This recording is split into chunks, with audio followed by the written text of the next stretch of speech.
Hi, everyone. It's Lindsey Baker with the Action Hour on UnChained TV. And oh my gosh, I've been having a blast so far talking to my two guests, Zac Lovas of Vegan Travel Asia of Veg Voyages. The name changed slightly, like Jane Unchained to Unchained. So caught me there for a second.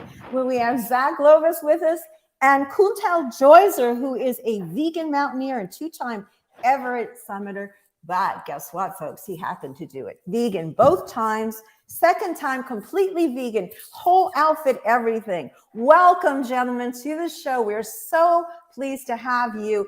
And I want to jump in with a big punch. Zac, you guys have an amazing announcement, and you should be so proud. 3 awards, 3 travel awards, prestigious, and this one, World Travel Award, biggest in the world. It's like the Grammys of the travel industry. Let's watch.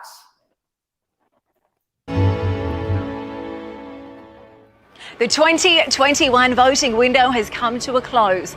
The votes have been counted and the winners chosen for the 28th Annual World Travel Awards. Let's find out who those winners are. Our next award is for Asia's Responsible Tourism Award 2021. And the winner is Vegan Travel Asia by Veg Voyages. To all the communities, families, friends, and fellow travelers who make Vegan Travel Asia by Veg Voyages possible, these awards are for you. Namaste. On behalf of all of us at Vegan Travel Asia, we would like to say thank you. As the first vegan tour company nominated in the history of the World Travel Award, we are grateful to receive this award. An important part of responsible and sustainable travel is by definition to lessen the negative impacts on local environments and resources. This includes food and water. Traveling vegan is one way to help lessen our travel footprint on the community and environmental resources. We'd like to say thank you very much again for this award. We greatly appreciate it, and for everyone that believed in us. Very, very धन्यवाद for this honor. We won't let you down. Terima kasih banyak. Thank you very, very much. Congratulations to our World Travel Awards 2000. Wow, you guys, that is just incredible. Congratulations. Bravo. Did you have any idea that this was going to happen? I mean, 3 awards. Let's talk about, just name the other 2 awards and then we'll go into this a little bit more. What are the other, you won 3 awards. So World Travel and International. So we won the Asia's Responsible Tourism Award at the World Travel Awards. And then we also won the International Travel Awards Best Sustainable Tourism Company in the U.S. and Best Vegan Travel Company in the U.S. So we are, we were belated, we're super gracious and super excited. And we see these awards as a great opportunity to help raise awareness that traveling vegan is very much a part of traveling responsibly and sustainably, which is really what we want to get the word out on, because it's unfortunately, this is something that has long been ignored and discounted in many responsible and sustainable and eco-friendly travel discussions and checklists, including even in the recent COP26 treaty suggestions for tourism industries. Though they have a lot of great suggestions, this has been left on the side. So we hope this award will help us move forward and try to change that conversation and get people talking about it. Wow. We're just so happy for you. And as you say, people don't realize the carbon footprint that we have traveling. Every place you go, the little cups, the little containers, just so much. And the fact that this is an opportunity, and let me see if I can show your website right now. I want to show, because it's an opportunity to get to know the world, to get to know people, other people in the world. And it makes such a big difference. So we're here on your website, and as people can see here, you get to try all this amazing food. You get to go to these fascinating destinations of travel. And I think the biggest thing, Zac, talk a little bit about the people that you meet. Oh yeah. So basically, what our trips are is they're itineraries that we put stories, we like to call them, that we put together with local communities. So we go into local communities, we work with local communities, and we create a story that our guests then end up living for whatever the duration of the trip is, usually for 2 weeks. And these stories are, the whole goal behind it is to bridge cultural gaps. There's so much division in this world, and if we could try to bring people together, then obviously that's what it's all about. I mean, we bring them together. We're bringing them together for each other. We're bringing them together for people. We're bringing them together for the environment, ecosystems, for the planet. I mean, that's so having people actually come together is such such a core belief of ours. And it's basically what we need to all do on all levels and whatever we do, for the planet, as we all know, and as what thankfully is being talked about more and more. So Yes, inclusivism, and to learn about other people and their cultures and how similar we are. And I think it will help to make people want to help each other. Exactly. Because you get so much out of it. And I think it's just amazing. It's just wonderful. We're going to get into some of the Drum Project and the Street Dog Project. But I'm so excited to have Kuntal with us. This is a special treat. And I want to just kind of have you talk a little bit about how you kind of got into this whole thing. And then I want to show some video clips of how treacherous. I never realized, I mean, I knew it was scary. But when you watch some of these clips, folks, you're going to just be, I don't want to spoil it. So go ahead, Kuntal. Talk a little bit about how you got involved in all of this. So in terms of how I got into mountaineering, it was completely by chance in some sense, because back in 2009, I was just the regular happy-go-lucky software engineer, the guy next door leading a regular life. And then on a chance trip to the mountains, like, how I kind of, just when Zac was talking about this, it also hit me. It was also a chance trip in the Himalaya, meeting with completely diverse range of people, getting exposed to different ideas. And in some sense, I remember that pivotal day of my life when I did a very short 1-day snow trek and I reached the top of the mountain, and I remember my life changed. I mean, I felt truly alive and in connection with the nature, in connection with environment, in connection with this beautiful world. And it in that moment I also kind of stopped thinking too much about future and pondering over mistakes I made in the past, and I started existing in the present moment, started living in the present moment. And in some sense, I didn't fall in love with the mountains, but I fell in love with the overall experience and just the overall state of mind I was able to achieve through the experience. And that's kind of, in some sense was my calling. And this was back in February of 2009 when my wife and I took a trip to the mountains. And since then, I decided to follow this calling. Sometime in October of 2010, I visited Everest Base Camp, Nepal, which is now what I call my second home. And the people of Nepal who have given me so much, the mountains of Nepal that have given me so much, that have made me the person who I am today. And I remember that day in October of 2010, I was standing in front of Everest and the last rays of sunset were hitting Everest directly. I remember every other mountain was in the color of gray and blue, but Everest in middle was burning golden in color. And when I saw Everest that way, I fell in love. I fell in love and I promised myself that I am going to come back one day.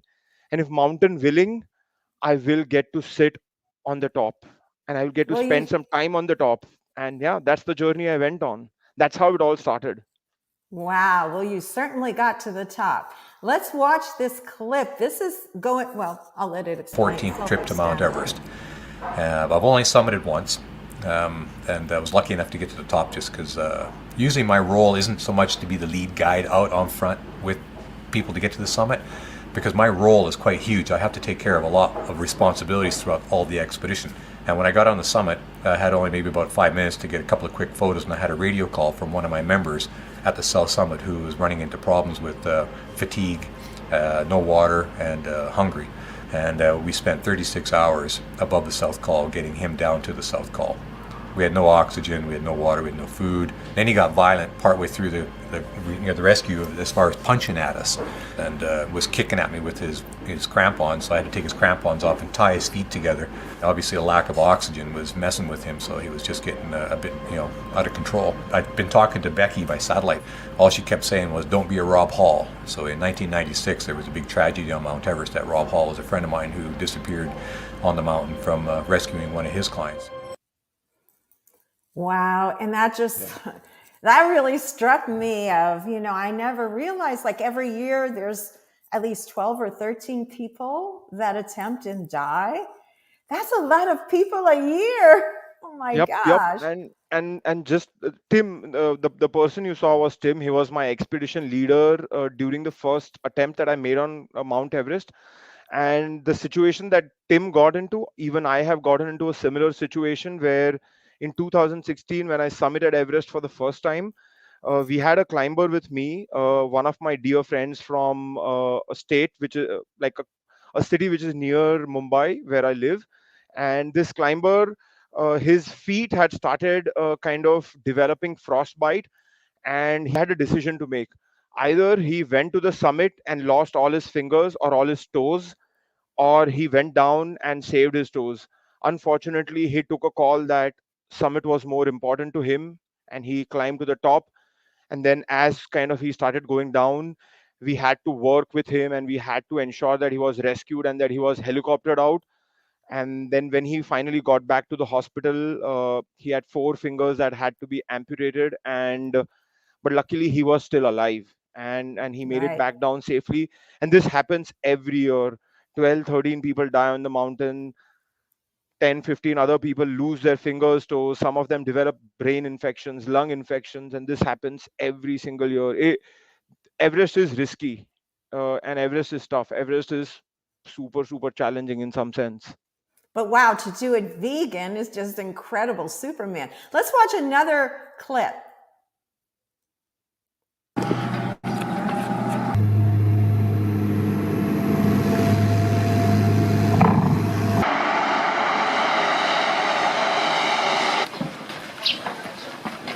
So this is Everest Coffee Cafe, and there's Starbucks, the world famous Starbucks in Nukla, out of all places in the world.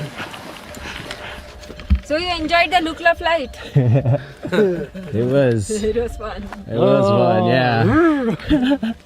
He was sleeping. He made fun. How can you sleep in such a flight? 90 kilo. How many kgs? 90? Yeah. Both 90 kgs. How many pounds again for our American viewers? This is 200 pounds. How many kgs? Probably 20 kgs. They are training. I used to have a poster of Clint Eastwood in my office from his Unforgiven movie. One of the things I always loved about Clint is he's got a line that says, "A man's got to know his limitations." There's a scene in Unforgiven where it's one of the last gunfights, and everybody's panicked in this bar, and it's Clint against 10 guys. And he draws his gun, and he just methodically aims and shoots and aims and shoots.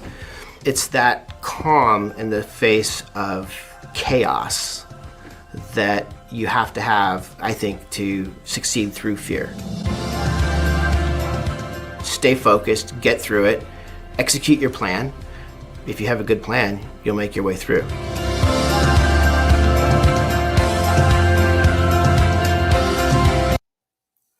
And of course, I wanted to find out, because I'd love to keep playing more clips, but we want to show the vegan journey to Mount Everest clips. So for time purposes, how can people see the rest of this entire video series that you have? So people can just hop on to YouTube and search for my channel and search for my name, Kuntal Joisher. They'll find my channel, And when they go on my channel, it's right there in the videos. It's called Call to Everest, and there are 5 episodes in the series, and people can watch my entire journey through that series. Well, that's wonderful. And we'll put a link up in the comments right after the show. So folks, if you want to see that, we're going to get to your comments in a moment, folks. But if you want to see that, just click that link. It'll be there for you right after the show. Oh, wow. So maybe we should move on a little bit and talk about how this ties into Veg Voyages, Vegan Asian Travel Veg Voyages. How does it tie in? We'll give that question to Zac. A couple ways. Actually, Kuntal Joisher is actually the fitness and the health head for the Himalayan Vegan Festival, which of course we are part of on helping organize. So we're super excited. Kuntal Ji is going to be overseeing the health and fitness. He's going to be leading the section of it, which is actually big. We have doctors and athletes coming from around the world, both local, regional, and from international. And in addition to that, also, we're going to have a 5K mini marathon in both areas. And we're going to kind of break that myth from a fitness point of view that if you can't, be in good shape, you can't be an endurance athlete and still be vegan. And obviously, if anyone is a great testament to being able to be an endurance athlete and be vegan, it's Kuntal Ji. Right. And in addition to that, we're very, very excited. We are teaming up with Kuntal Ji, and we're going to be doing a series of vegan treks over the coming years. And of course, they're going to be throughout the Himalaya, and then also throughout other treks throughout other areas in Southeast Asia. And so we are so happy to be collaborating with Kuntal Ji on that. And of course, the very first one, what please Kuntal Ji will explain more about, will be to Everest Base Camp, a vegan trek, 100% vegan to Everest Base Camp. Kuntal, do you want to explain that for us? Right. So I went to Everest for the first time, or Everest Base Camp for the first time, back in October of 2010.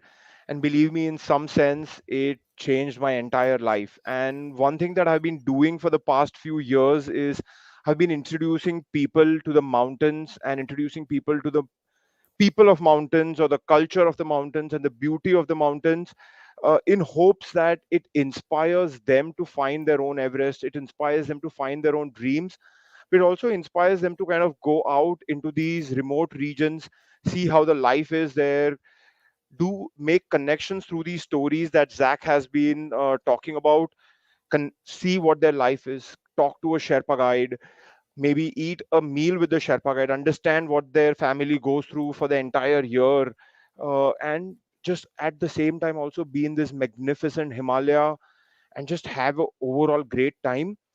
But one of the things that I kind of found was some kind of a difficulty is managing a trip that was entirely vegan, that was entirely end-to-end vegan, where you put together vegan meals from start to end, you put together vegan gear and all of this. There was simply nothing that existed in the market.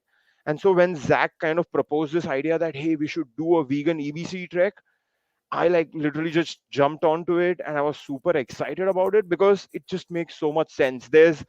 Veganism is probably one of the most exponentially growing trend across the world. And I would not say trend.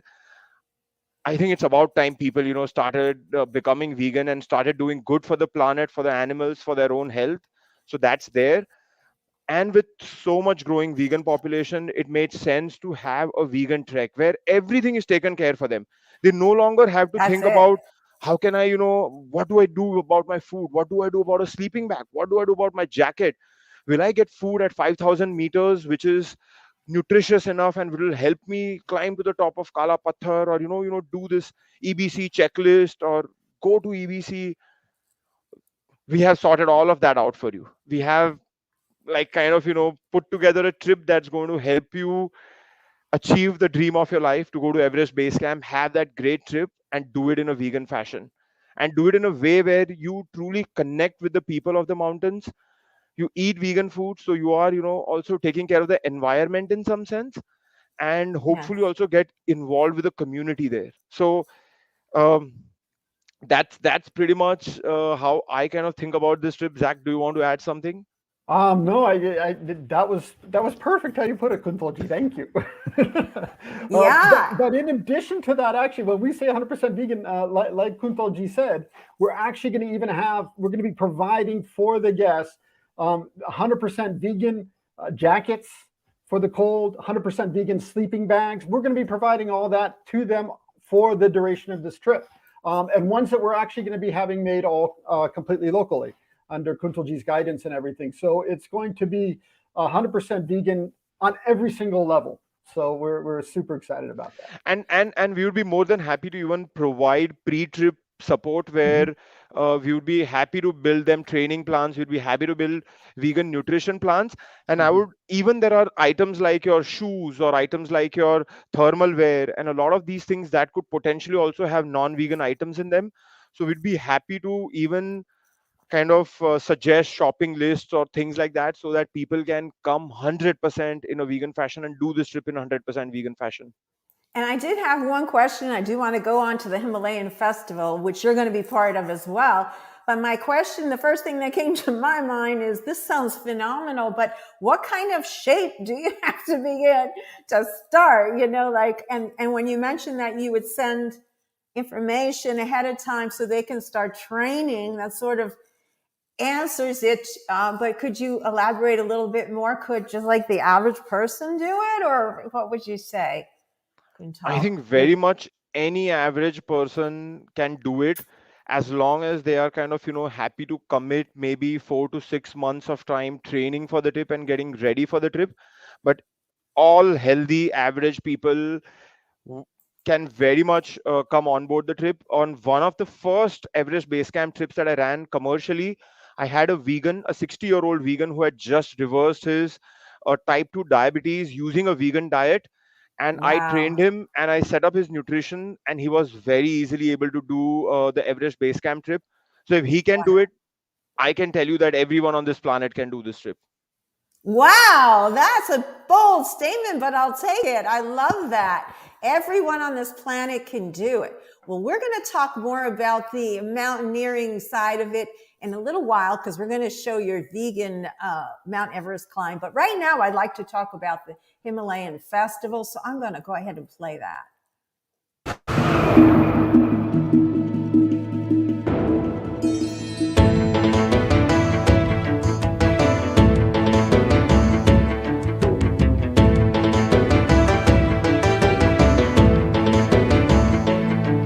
Namaste. Lasso Pyabulla. Rashidele.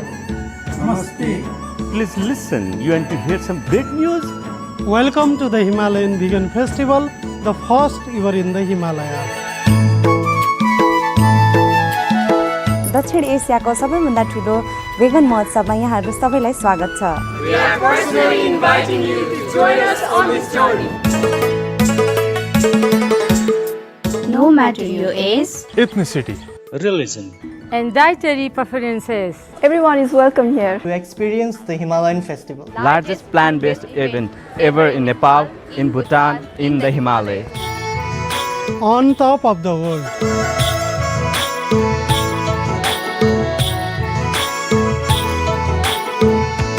and animal welfare talks, health and fitness, all under one roof. This is your festival, this is my festival, this is our festival.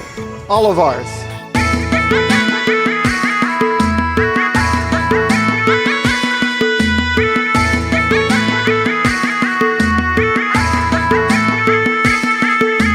So let's dance and sing, learn and enjoy, and eat a lot of great food together. All plant-based, all vegan, and all super tasty. आउनुहोस् Himalayan Vegan Mahotsav सँगै मनाऊ. Come join us. We will see you here. We'll be waiting for you. Namaste. Himalayan Vegan Mahotsav नछुटाउनु होला. Be a part of Himalayan history.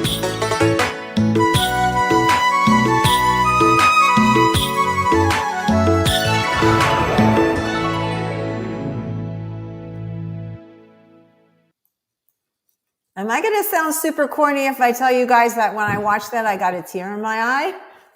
It really did. Both times. Both times when I watch it. Right now, too. Well, thank you. Wow. So like when you get off the plane, the whole time it's like you're in Veganville. Like for us vegans, it would be like heaven. You just step off the plane and you're in heaven. It is. It is actually even from the start. We're going to actually be meeting people at the airport. We even have a vegan desk, 100% like vegan village desk. We're calling it, because the whole exhibitor areas, and I think last time we talked, we had over 75 exhibitors coming. Now it's over 100. There's so many organizations on a local level, regional level, as well as international level that want to be a part of it. And so that whole even exhibitors area, we're actually calling now the vegan village. So it's going to be a whole vegan village with food festival, food bazaar going, over 100 exhibitors. And we even have like a vegan village theater, and then we'll be having street theater performances and everything as well. So we're super excited. So it is for 6 days, for 3 days in Kathmandu, 3 days in Thimphu.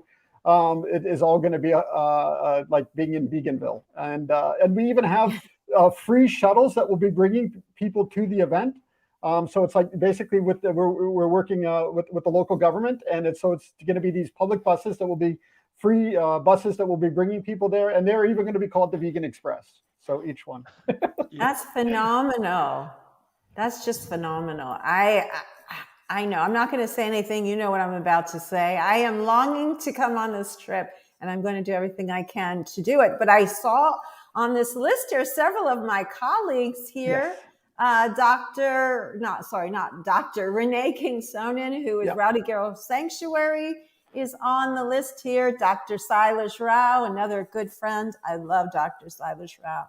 And he's also done so much, for climate healing and so forth. So we're so happy. Now there's so many others on here I would love to learn about as well. Are there going to be any broadcasting that later could be shared with those that are unable to make it? Is this going to be something that will be shared out later? Yes, definitely. What we actually have is even we're going to be videotaping every workshop and class. All those are going to be going up online for free. And then also what we're doing is we're actually collaborating with a local film school. So they're going to be having their film students all come down, volunteer, and going to be doing these shoots. Some of it will be live. Some of it's going to be taped and then recorded and then put up online. So all the workshops, which is more than 50 workshops happening, workshops, classes, and discussions and everything will all be up and online. And so anybody around the world will be able to watch it. Some, again, will be live streamed, and some, and a lot of it will just be put up within a day delay, whatever time it takes for some of the editing and to get it on up there. Right. And now is there still time for sponsors to join? I know you said you have 100 now. Are you? No, yeah, we have over 100 exhibitors, and there's always time for sponsors. The reason why is because though it's a free event open to the whole public, what we'd like to do is anything that, any other funds that come in, we're going to be using it for additional outreach. So additional outreach meaning we're having like schools coming in as field trips. We're going to be providing free vegan meals for them. We're also, there's other outreach programs we can be doing within the communities. So there's so much outreach. So obviously, if any other sponsors are interested in coming in on whatever level they are, we would be more than happy to talk with them, because it's all about outreach and getting the word out there and working with the local communities and helping the grassroots activists. So. Right. Now, what about, I meant to say exhibitors. Are you filled? No, our vegan village is constantly expanding. We do have some more area. We could move it into the parking lot and everything. Yes, everyone's welcome. Yeah, it's a vegan village. It's going to be a vegan city, I think, at the end. Yeah. So, Kuntal, would you talk a little bit about what you'll be doing there? Can you give us a quick little synopsis of that? Right. So, I will definitely be sharing a bit more about my journey, about how I train, about how I climb, and how I design my nutrition. So I'll be kind of doing a deep dive and sharing a bit more about my journey. But I'm also super excited to hear Fiona Oakes. Fiona is a champion marathon runner who holds a whole bunch of Guinness records, and she has run a marathon across every single continent in the world. And she's going to be there. She's going to be talking about her marathon journey, about her training, about how she kind of does the amazing stuff that she does. So that will be there. And then we have doctors and nutrition experts coming from all over the world talking a lot about plant-based foods and how they kind of impact performance or peak performance or athletic performance. So we would definitely be talking about those things. I hope we would also be kind of showing some documentaries around sports and athletics and vegan food and plant-based food. So that's going to happen. And as Zac mentioned earlier, we are also going to have a couple of 5K mini marathons, both in Kathmandu as well as Thimphu in Bhutan. And we are going to have yoga sessions. We are going to have potentially Fiona and I'm going to probably offline talk about this and maybe set up a nice fitness session as well. So there's just going to be a lot of stuff that's going to be around athletics and fitness and uh, from every angle. And we hope to inspire people, because one of the biggest myths around a vegan diet is that you can't pursue athletic endeavors on a vegan diet. But if you look at the world today and look at some of the most elite athletes in the world in every sport, may it be an F1 racing, or may it be tennis, or may it be cricket, or may it even be football, or may it be basketball, or even American football, all of these sports today, many of the top athletes are pursuing veganism or pursuing plant-based diet, and they are seeing great results. So one of the things that we hope to do at the festival is to inspire not only the audience of the festival, but also the local people in the areas that we are going to be in, and inspire them to consider veganism as a choice, and that it's not going to impact any like it's not going to impact their athletic performance. So that's something that is going to be a big focus of what we are going to do. Great. And just to show people evidence of that, let's watch the Vegan Everest videos.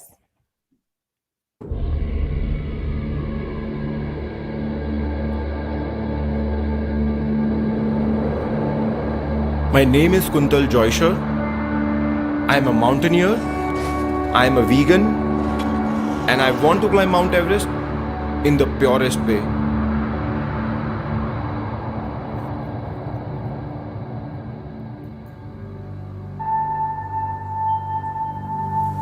Being born in a vegetarian family, I always thought that I was a compassionate person. And then sometime in 2002, a friend started sort of pointing out to the choices I was making as a vegetarian. As soon as I started researching all this material, I quickly realized that even though I'm a vegetarian, I'm actually not a compassionate person. Because as a vegetarian, I was harming a lot of animals. And I realized that going vegan is the only way to be a compassionate person. In 2016, I became the first mountaineer to reach the top of Mount Everest on a vegan diet. It wasn't enough for me. This time around, I want to do it in the purest of ways.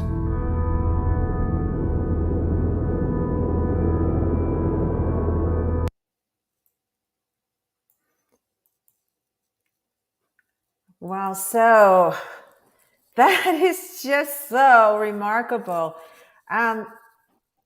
Talk about a little bit of how difficult it actually was to accomplish that, to find the equipment and all of those aspects that you had to think about to be completely vegan. Do you want to address that for us? And we do have a question too when you're done with that. Go ahead. Sure. So I'm going to quickly go back to October of 2010 when I kind of decided I'm going to climb Mount Everest. The first thing that I did was I promised myself that I was going to climb it as a vegan or not do it at all. And I remember I had to kind of make that assertion is because when I started writing to a lot of agencies that, hey, I want to climb Everest and I'm a vegan. First of all, most of them didn't even know what vegan meant. And once I started telling them about veganism, they said, but you need meat, you need eggs, and you need dairy to climb Everest. And in my mind, I kind of thought, but it almost makes sense. Like you are saying, you need protein, you need micronutrition, you need calcium, and you need essential fats to climb Everest, not animal protein or not animal fats. So that's how kind of I thought about it. And as I went on the journey, one thing that I can say in the hindsight is that if I had to write down a list of 100 challenges that I faced on Everest, a vegan diet was not even the 101st on that list in some sense. Wow. That said, finding vegan gear was slightly difficult. especially the one-piece suit, which was completely non-existent in the market. So I started writing to a lot of biggest gear manufacturer of the world, from a North Face to a Mountain Hardware, and started kind of requesting that, can you build a suit which is free of animal feathers, or specifically duck feathers? And most of these companies wrote back to me saying it is impossible. The technology simply does not exist. Or most of them even wrote back to saying it's financially not viable. You are like the only human on the planet requesting for this suit. It's not something that we can kind of build for just one person. And in some sense, for the lack of better word, I'm going to use the word compromise. But in 2016, I kind of gave up. I compromised on my ethics. I compromised on my values, especially around veganism. I wore a dead animal on my body, and I climbed to the top of Everest in 2016. And I think the climb of 2016, when I summited Everest for the first time, probably is the biggest failure of my entire 40 years of existence, because I did it while wearing a dead animal on my body. And that failure bit me big time for a year after that, until I finally collaborated with a company called Save the Duck, which is an Italian-based gear manufacturer, and they only make 100% animal-free vegan gear. And they said that we'll make a suit for you. We'll make the first synthetic or first animal-free suit of the world. And so we kind of went on a 10-month collaboration and a research and development journey, where we created what I believe is the first animal-free suit of the planet. And I used that suit to climb Everest the second time. So that's the kind of journey I went on. Most of the other pieces of vegan gear, like my thermal, like my sleeping bag, like the other jackets or the boots and everything, I was able to eventually find vegan alternatives for. But this one piece is still missing in the market, and currently only Save the Duck builds this suit. It's not commercially available yet, but I hope that in due course of time, as more and more vegans take up to climbing and go on these adventures and start climbing mountains, there'll be more and more companies producing vegan gear across the planet. And I don't think that time is far away. I'm already seeing a lot of big gear manufacturers jump onto animal-free clothing. And today, if you just go on rei.com or any of the big gear manufacturers in the US, and you just search for synthetic insulation, you will just find many options. So world is changing, and it's for the good. Yeah, I want to play another clip now, so let's watch it. On Mount Everest, I used a suit of animal origin. There was no suit that could resist extreme temperatures created without killing animals. Majority of mountaineers use suits for which animals have been killed in the process of development. That wasn't okay for me. I felt guilty. That's why I started to search for someone who shared my values, someone who shared my dream, and that could help me realize it. Climb an 8,000 meter mountain in a 100% animal-free suit. I tried and tried, but I had no answers. Then I found someone who created a 100% animal-free climbing suit. In this suit, I climbed Mount Lhotse last year. It's the 4th highest peak of the world.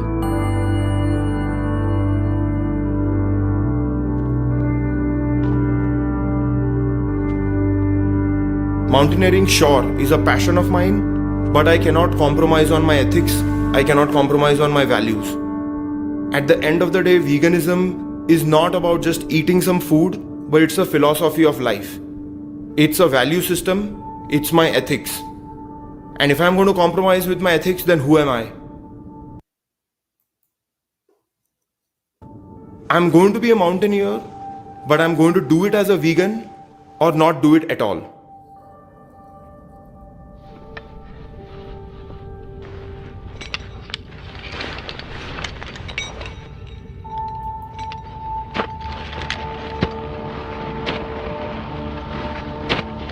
Now I'm here in the Dolomites, getting ready to achieve the biggest dream of my life. I want to climb Mount Everest in a 100% animal-free suit.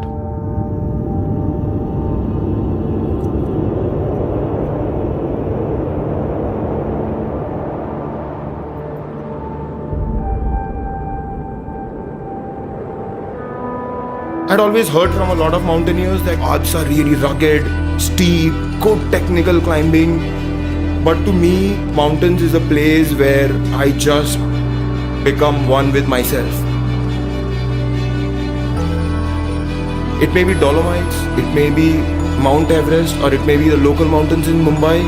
It's just sheer joy to be in the mountains.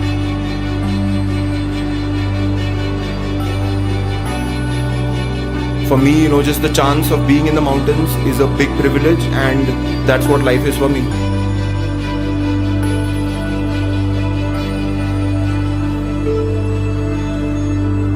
I'm ready to bring respect for nature, for animals on top of the world.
So is there any idea when that is going to, yes, bravo, bravo, bravo.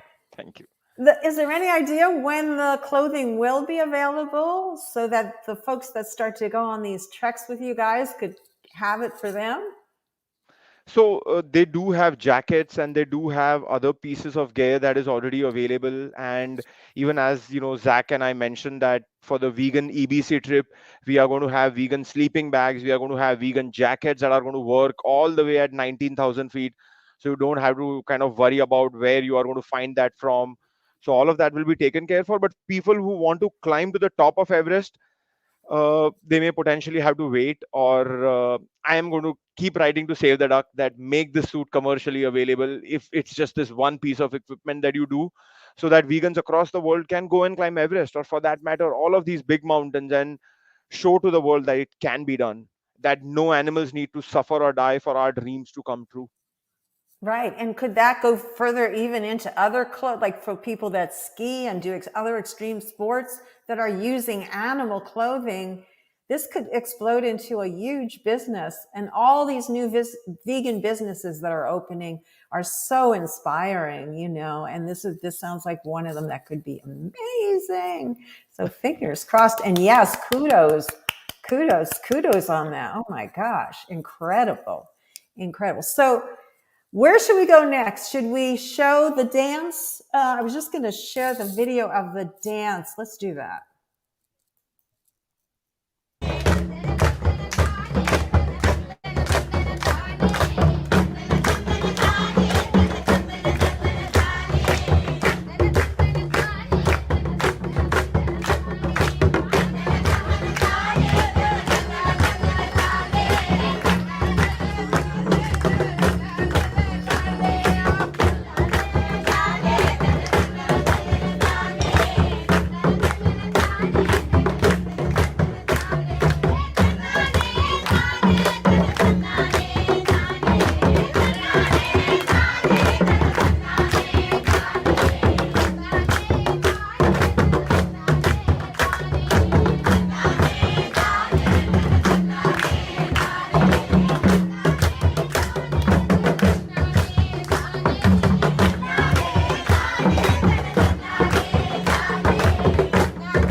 Tell us about what's going on there. Okay, because we were just talking about getting gear and making it vegan. As Kuntal Ji knows, the traditional drums are non-vegan. They usually use animal skin, sadly.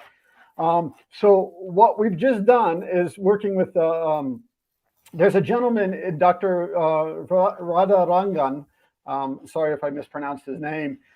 In just outside in Karnataka, India, and just outside of Bangalore. And this is the drum set, and this drum set is 100% vegan.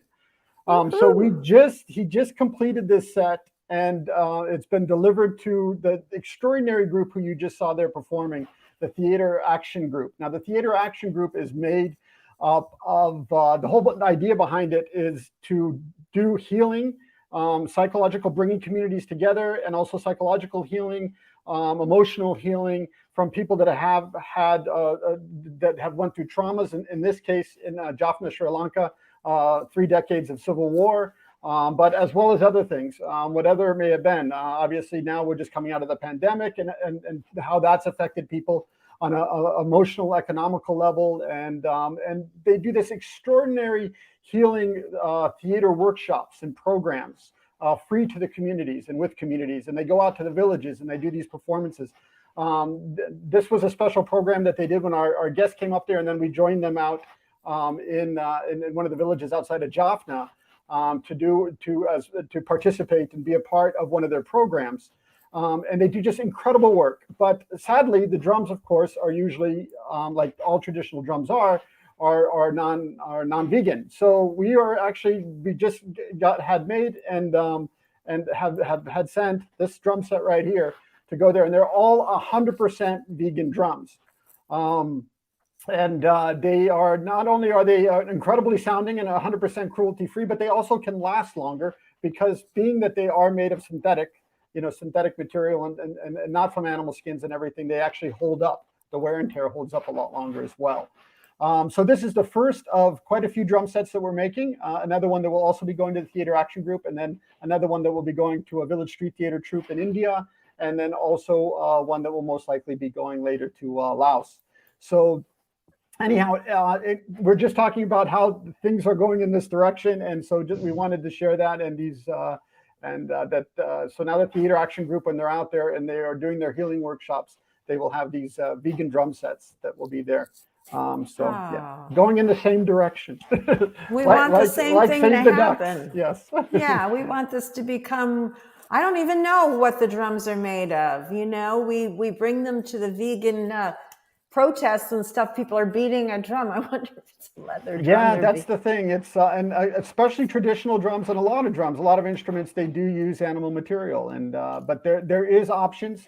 And the gentleman that created these, he's made some incredible sets, and yeah, so we're looking forward to hearing the first jam session, and we'll share that video with you in the next couple of weeks. So. Yeah, please do. And the music's infectious. I was wondering why more people weren't dancing. I would have been up there, but that's just me. Yeah. Now, the last thing we want to talk about, of course, and not forget, last but not least, is the amazing work, not only with the street dogs that you've been doing, but also with the people that COVID just crushed their economy. And you guys have been doing meals, giving meals to individuals, animal individuals and human individuals. I have a couple of pictures, but do you want to talk about that a little bit, Zac? Because it's wonderful. So during the time when we've been doing providing the vegan meals to the street dogs, one thing that we did notice is obviously when the people are cleared from the street, now it's obviously as far as back to normal, the traffic and everything is back in Kathmandu. But you would just see, oh my gosh, how many street dogs that there are. And how the population, when we'd come by, a mother with its babies, and just how many, and it's such a problem. And I know it, and it's been a problem that the animal welfare groups that are in the local groups in Kathmandu have been trying to try to help with spay and neuter and everything, but it's on such a large scale that it really needs, as they know, and they're trying their best with, to bring the community, the government, and these organizations all together. So we're trying to think what's the best way to do that. And with working with our animal activist friends in Kathmandu, we wanted to basically kind of show in a model form how we can try to bring everybody together. So the communities can start taking action, because though there's a few animal welfare organizations in Kathmandu, for each of them to go to each community and everything in the valley has a population now of almost 3 million people. I think it's above 3 million if you take the greater Kathmandu Valley now. To get out to each place, it's such a task. It's huge. It's overwhelming. So the idea is to try to reach out and to let the communities know, let local neighborhoods know, hey, and a lot of the local neighborhoods, you'll have people that will be feeding the local dogs and what have you. But hey, this is what we need to do, because obviously to keep up with the population like that, it's unhealthy both for the dogs as well as for the people that are living in the neighborhood with these overwhelming populations. And it's very hard to keep up with just trying to chase the situation. So we really need to get the communities involved, working with the local organizations who can kind of guide them along the way in what they need to do, and the government. So basically what we've done is we have a model situation that we're doing in one of the wards in the city, in Bhaktapur, and actually in a municipality just outside of Bhaktapur, and then one of the wards. And with that community, we're doing this whole step-by-step process, looking and working with local community, grassroots level, people that love animals. So I won't even say they're just full-time animal activists. Some are animal activists, and then others just love animals. And so they're coming together, and what we're doing is 150 dogs that we're spay and neutering, and then showing the whole process all the way through. And part of that process is actually going door to door, in addition, and knocking on the doors and letting people know that, hey, these are the options, and let's take care of the animals in our community. They're part of our neighborhood, and these are the things that we can do. And if something's if a dog is injured, please call this number. We'll come down and help here, and we'll get the animal organizations to come in and help. If there's a dog that comes in that hasn't been spayed or neutered, please let us know. We'll come down. We can take care. So kind of a step-by-step process to bring everybody together, and then also let everybody know door to door that they get them to be part of it, the part of the solution. So it's not just something that is part of the ward officials that are kind of the government management, because again, they have a lot on their hand as well. So kind of getting everybody door to door in the community involved. And so that's what we'll be doing. And that's actually it's an active process now. They're going door to door this weekend as we speak. And by the end of the month, there'll be 150 dogs that will be spay and neutered in this one ward area. And that will all be documented in this video, then will be given out and then put on both the television as well as out door to door to everyone, share it, and get everybody kind of working together and involved in the process. And I think as you say, when you raise the awareness of the community with the reaching out with the educational videos and showing what can be, because they obviously care or they wouldn't be feeding them, I mean, they want change, they just need a little help and a little direction, and that's amazing. Exactly. And just on a side note, it's a small note, but it's a side note nonetheless that's important. The same amount that they're being able to spay and neuter 150 dogs, there's been some organizations, and it's no criticism towards them, because anything of helping animals, I'm all for. But the same amount where somebody has adopted one dog from Kathmandu and they flew it back to America, for that one dog, the cost in the process, they could have spay and neutered 150 dogs, the same amount. Wow. And that doesn't just save 150 dogs' lives, it saves many, many hundreds and hundreds and hundreds of more. And then if the street dog population can be at what would be considered a manageable level, as far as the food, the community being able to take care of it, it's a healthy and happy dogs, which is what obviously we all want, healthy and happy animals. But when the population gets more and more, we're talking about fighting for resources, as all animals do, whether you're a dog or whether you're humans, obviously. Or also you're talking disease, you're talking so many other problems that makes these dogs' lives so much more difficult.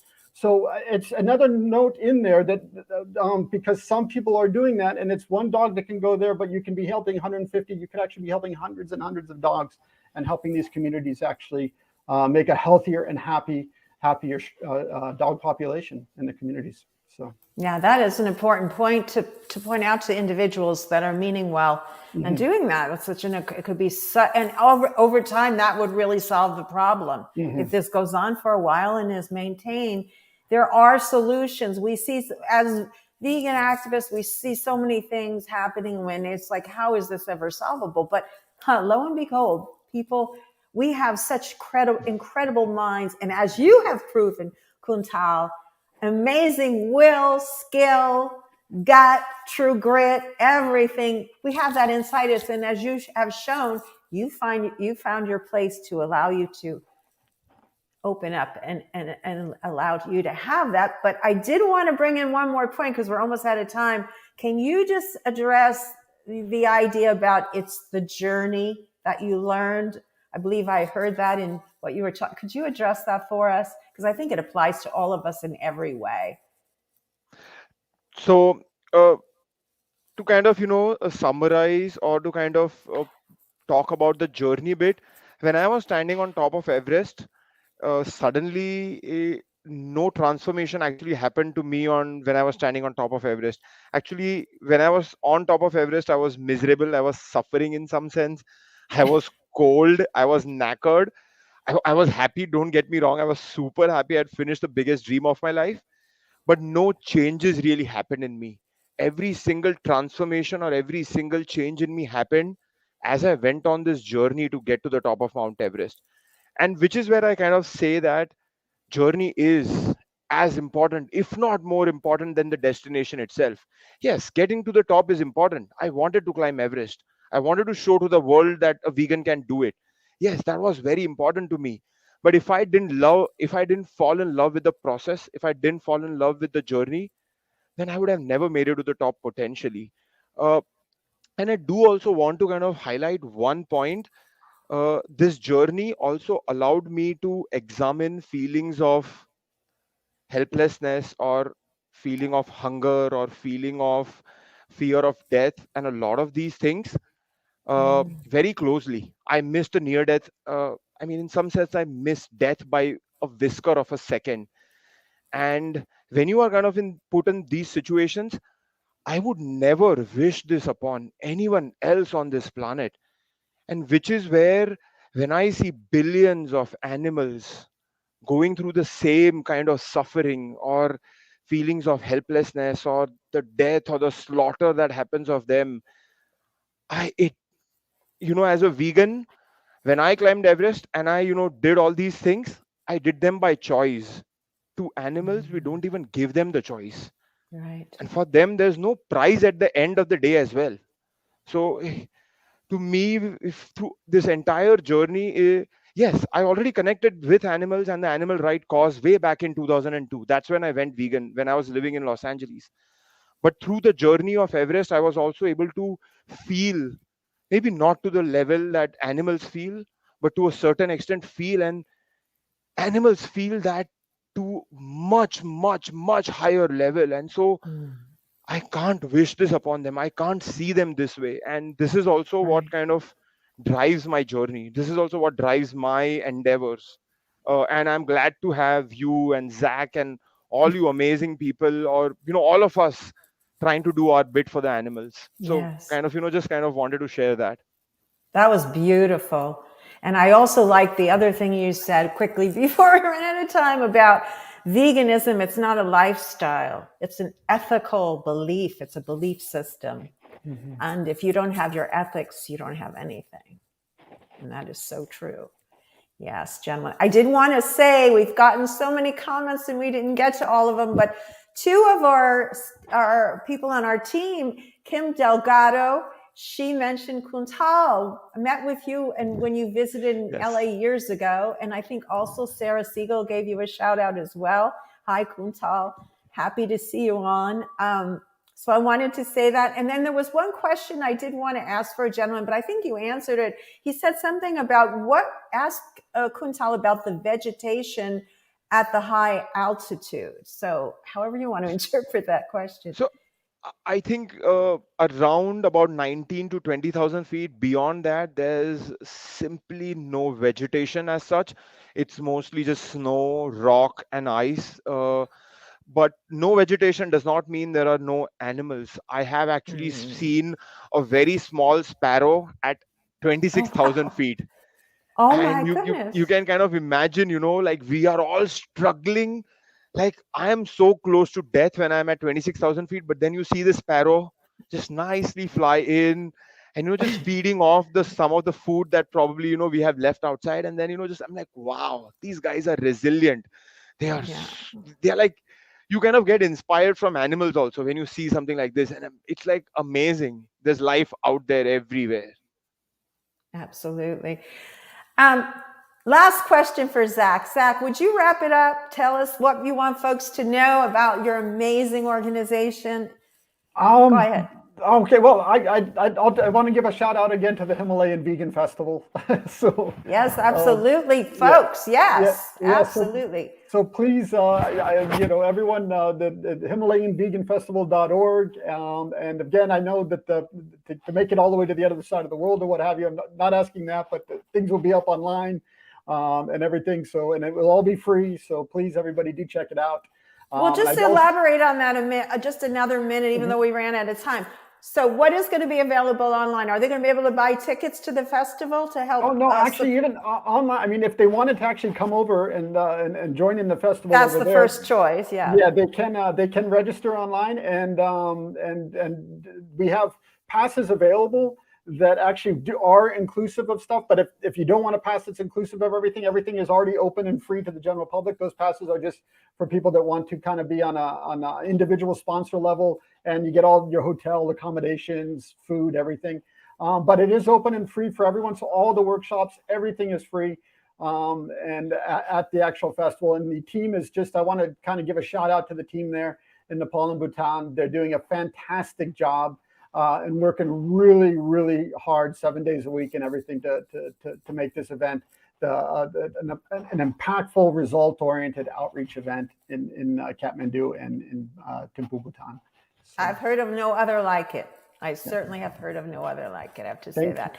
Well, gentlemen, thanks for being on. Unfortunately, we ran over time a little. We're out of time. I wish we had more. Maybe you'll come back again, see us after the festival, or maybe even before, right? We still have more time. Probably come back on and talk about it again. We would always love to come back. Yeah, please do. So let's say goodbye now to our audience. Thanks for watching, and we'll see you next time. Bye-bye. Thank you very much. Thank you.